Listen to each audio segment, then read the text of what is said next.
So I wrote about my um, some of my firsthand experiences with racism on my Facebook a couple days ago. So I know a lot of people don't know. I mean, a lot of people do know, but um, I am a mixed African American and white Anglo-Saxon American woman. Um, so I wanted to talk about my first most painful encounter with dealing with racism and what it meant to me, because I took it as I've grown, and I wrote about it in high school in my ninth grade English class. I wrote a story, well, a little essay called The Woman I'll Never Know," and it was about my great grandmother on my father's side. So, um, my dad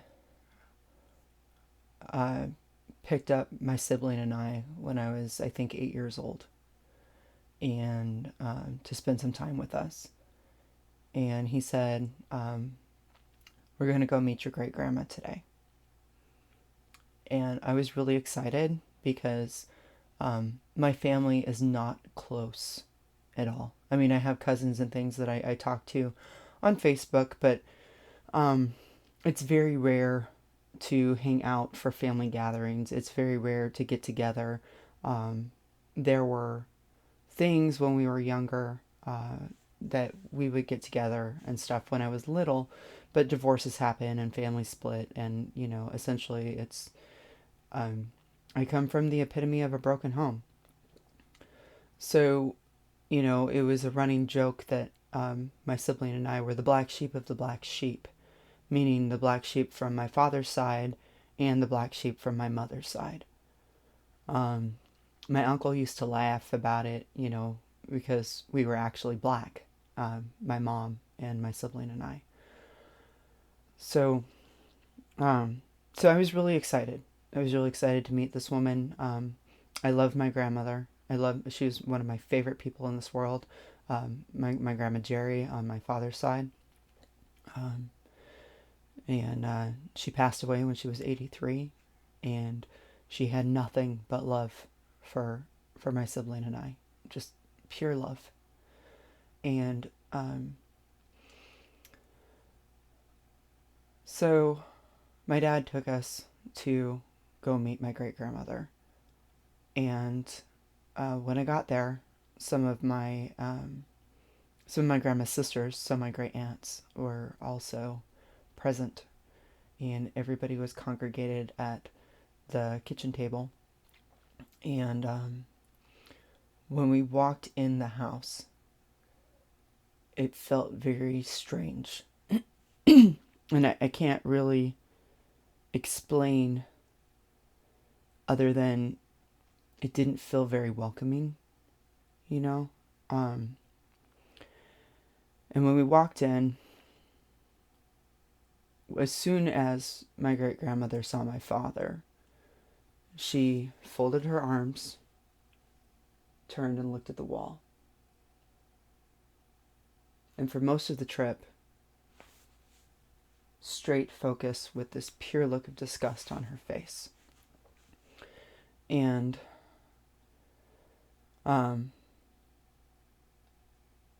my dad is not an easy person. I think that's putting it lightly. I love him very much. But, we've had definitely our share of struggles. But he can be very ornery, and at times will do things just to piss people off. So, like, I think that our presence wasn't very welcome just as much as his presence wasn't. But in the way that my father is, he was like, "Hey, Grandma, I just thought I'd stop by and let you meet your grandkids," And Later on, I grew to know that that's his sarcastic, I'm not supposed to be here, but I'm going to do it anyway voice. But it's fine. Um, so I remember that um, there was a family tree on the wall, and I found this very fascinating. When I was younger, family used to mean everything to me. Like I wanted my mom and dad to get back together, and I just wanted family. I wanted real family. Me and my sibling got passed around quite a bit. I got passed around a lot from home to home. We were never part of CPS. Never got involved, or if they did, they were. We were. It never got to the point where we were taken away. Although sometimes I feel like maybe we should have been, but that's neither here nor there, and kind of distracts from the story. But there was a family tree on the wall, and I thought it was really cool. And I was looking at the names, and I was like, "Ooh, there's Grandma," because I saw Vera Hone, my grandma Jerry. Um, she was a hardcore Boldyke, old school. Love her so much. Um, for the she taught me a lot about accepting people, and I always grew up with her being gay, and um, I loved her so much. But so when I say Grandma Jerry, Jerry was her chosen name, but her name was Vera. But I saw Vera Hone on um, the tree, and I looked and I saw my dad's name, and I wasn't there, and my sibling wasn't there. It just ended at my father for his branch. And I asked why our names weren't there, and my grandma's sister said, "Oh, well, we didn't know your names when we made the tree," which, it still had more names open for more branches. It wasn't complete. It could have been taken down at any time to have our names added to the tree. And when I asked my dad, I said, "Why won't she look at us?" And he goes, "Well, go up and introduce yourself." And I said, "Hi, Grandma, I'm Becky." Still, cold stare at the wall. Would not look at us. I said, "I'm 8 years old." My sibling is 6 years younger than me. So they were 2. And I don't really remember how long we were there for. But I just remember that all I wanted was for her to look at me. Just to look at us. And I couldn't understand why she wouldn't look at us. And my sibling, again, 2 years old toddler, decided to crawl up in our father's lap. And, toddlers are clumsy, and as they crawled up into his lap, their foot barely touched part of the chair. At which point,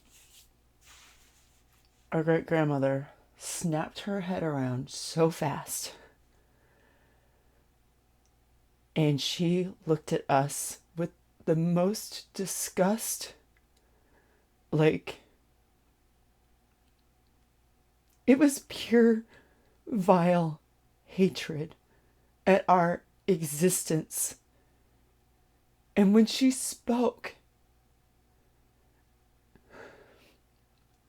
I can still hear it in my head like it was yesterday. "Get your filthy nigger feet off my furniture." And then, like nothing ever happened, arms crossed and back to the wall. My jaw dropped. And my dad said, "Well, time to go." And I pretty much beelined for the door, out. And I just remember standing out while my dad was putting my sibling into their car seat and getting it situated. And I stood by his truck and I looked at him and I said, "Why? Why did you have us meet that horrible, mean lady?"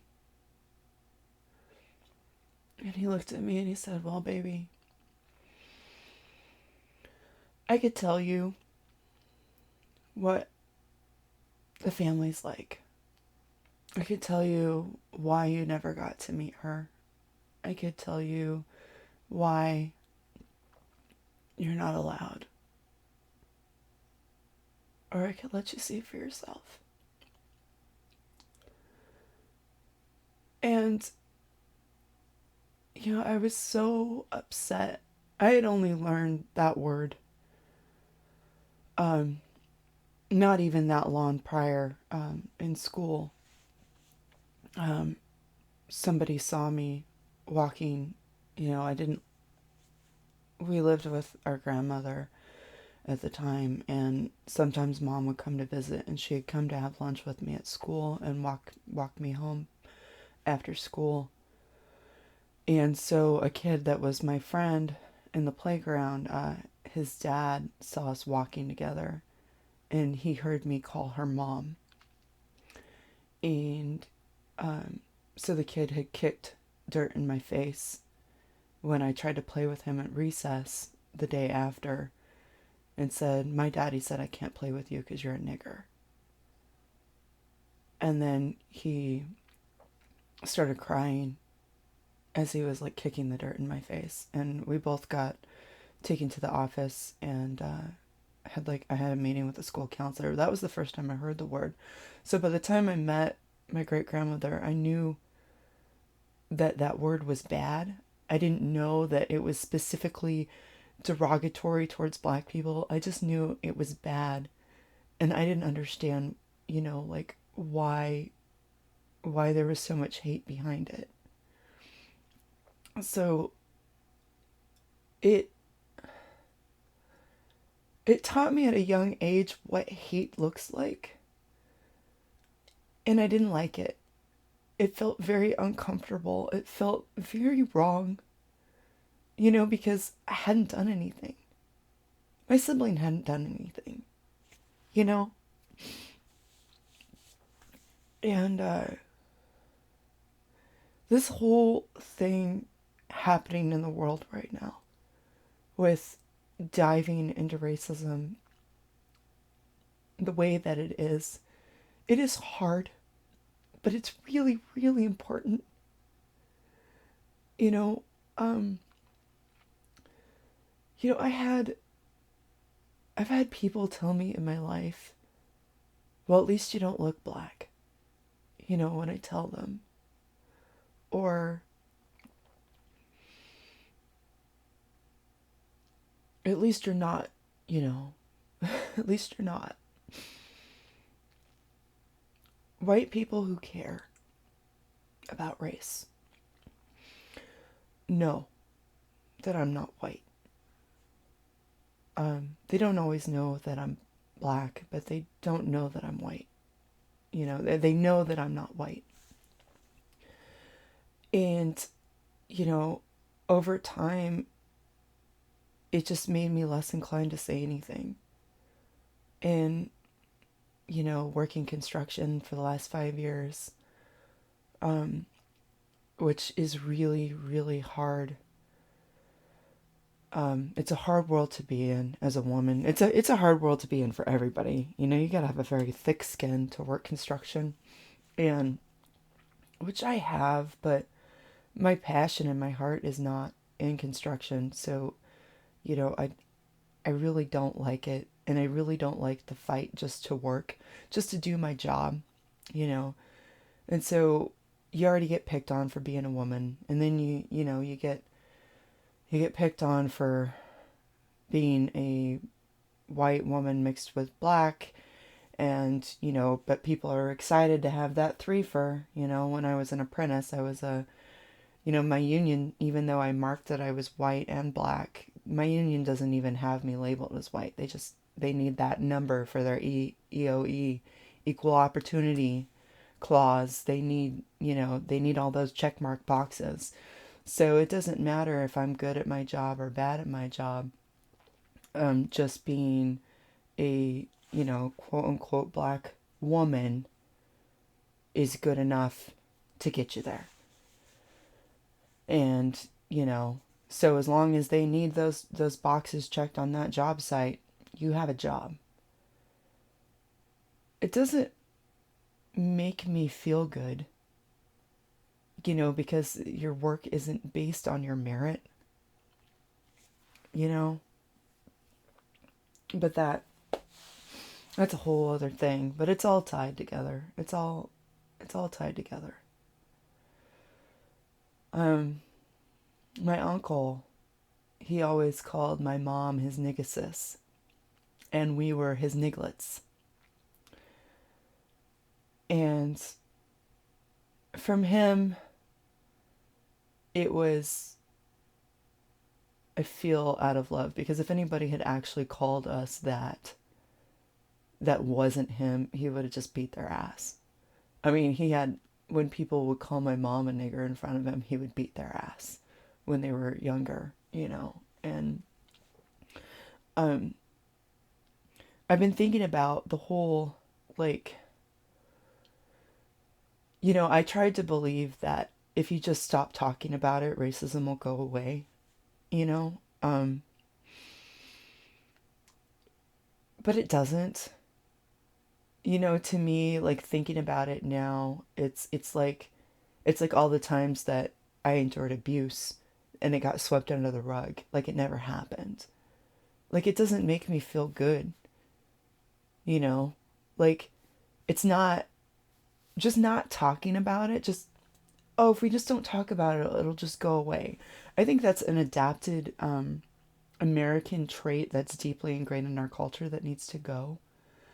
I think people should be able to talk about their pain freely.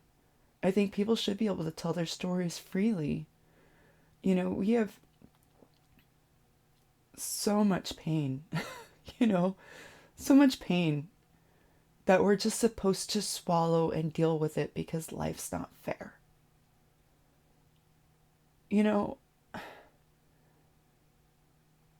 I think that it's that mentality that just fuels the hatred that people have, and the misunderstandings, and the unwillingness to see the real problems, because it's so much easier to just sweep it under the rug, not talk about it, and pretend like it's all going to go away.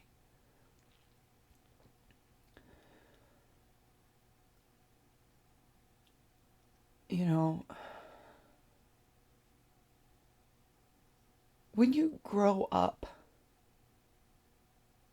being treated like your existence is shameful,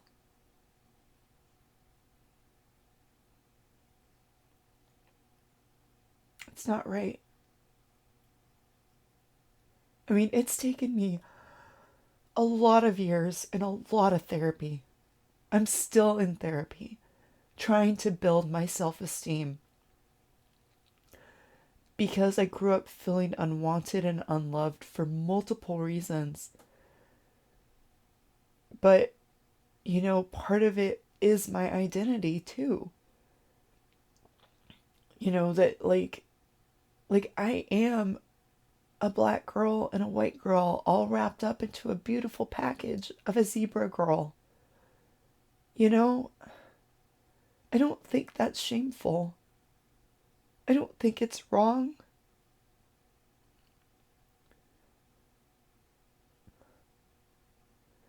I used to joke about the fact that there were members of my family from the KKK and members of my family who were slaves. So what am I supposed to do?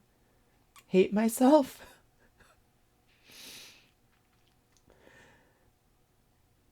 And I did hate myself for years. But not because of that. Just because of the way that I was treated by people for multitudes of reasons. And I kind of, I was a product of neglect. And it ingrains this idea that you're not worthy and you're not loved and you're not deserving of love and you'll never be worthy. And I struggle to be successful. I struggle to fight to live my life. And even when things are good, like despite COVID and everything else, like yes, I'm happy. I have a good marriage with a good man, and we do pretty good for like money. We're not rich, but we're not, we can pay our bills, which is a lot more than a lot of people can say. And it took a long time to get here. I'm 37 and I just started figuring out my life maybe 3 years ago. Okay. So it's taken a long time to get here, but I still feel like undeserving of it sometimes. And that's wrong. Like, when you fight and you work hard to do well,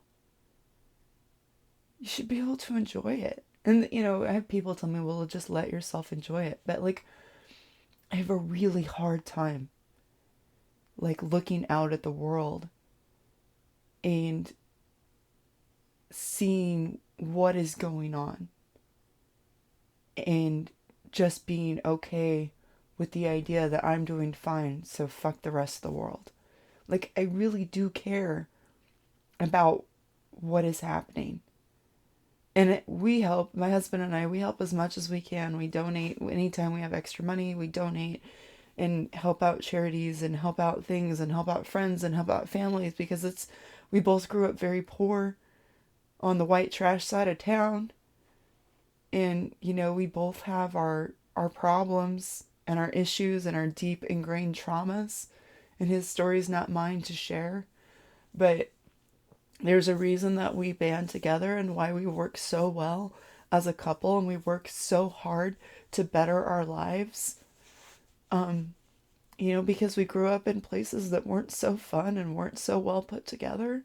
So we fight really hard for the things that we have. But I still have a hard time just enjoying it and being okay with it because there's so many people that don't have that opportunity. So I do believe that racism is very, very prevalent in America. My great-grandmother died hating us because we existed. That doesn't go for the entire side of the family. I've been to family reunions and things, but it was deeply ingrained in her.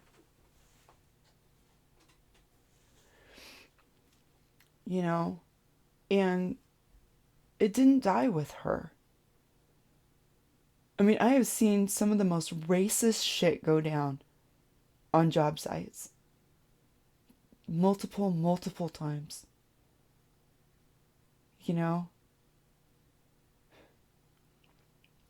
And when you know that you're the minority,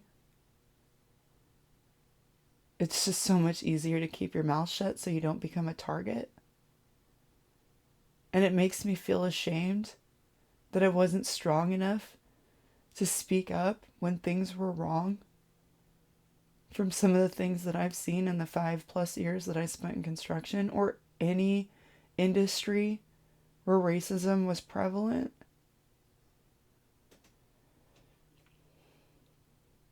But I won't hate.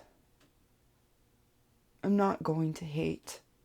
I get a lot of people that ask me why I have these Trump supporters on my page or, why I have anybody on my page that speaks out against anything that I'm posting. And it's because I still believe in conversations. And because I know what hate feels like to my core, I am not going to participate in hate. I'm not going to spew those feelings of anger and aggression on another person. And I still want there to be room for open dialogue because we have a problem. We have a very, very big problem. If we didn't, the world would not be in the current state of disarray that it is in right now if there wasn't a problem. It's not a new problem. It's not a dying down problem. It is a very real problem.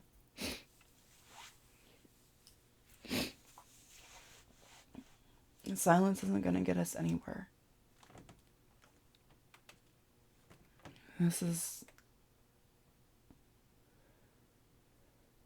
how I feel. I love my friends. I love people.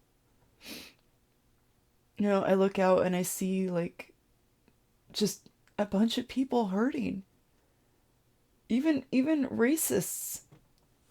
They're hurting. I mean, how much pain and anger has to be built up inside for you to spew that much hatred out to other people? Like,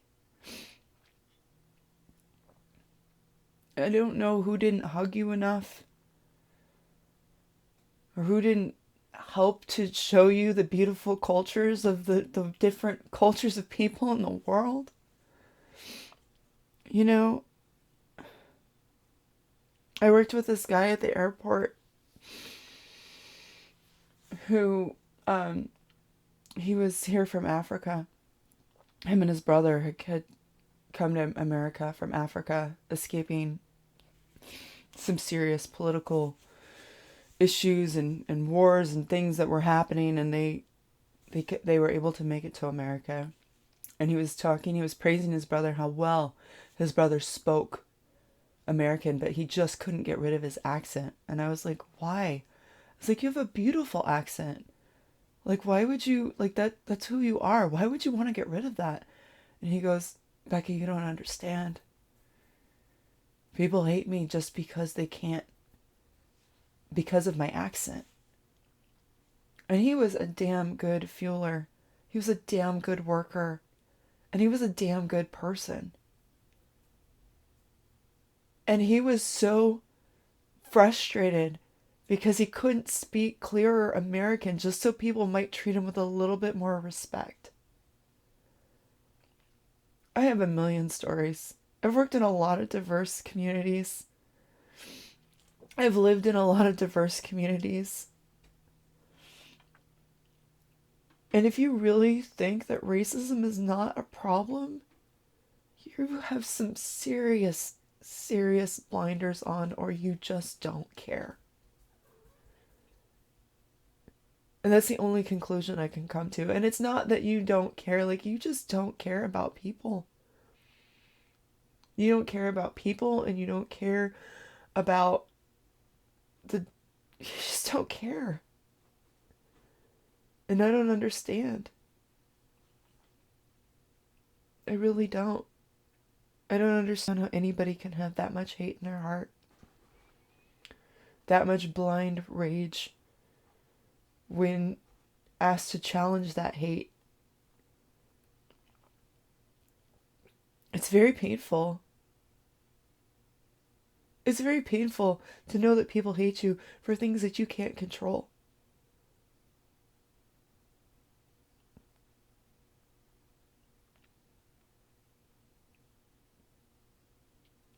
You know, experiencing racism firsthand from my own family, it's hard, man. Like, that's more painful than dealing with racism from the rest of the world, because those are the people that are supposed to care for you. The society says there's people that are supposed to love you unconditionally, supposedly, family. But I think that's a big joke. I think that's another lie that we tell ourselves that needs to be torn down. I think it forces people to stay in toxic relationships. I think it forces people to keep toxic people in their lives.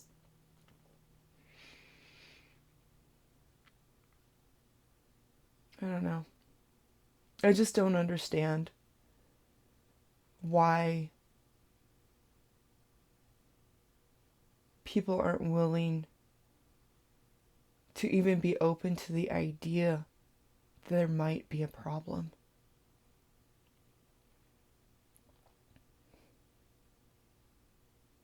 I think we could all love each other a little bit more, be a little bit more patient, a little bit more kind, and a hell of a lot more willing to understand that the senseless slaughter of human beings, for whatever reason, is wrong.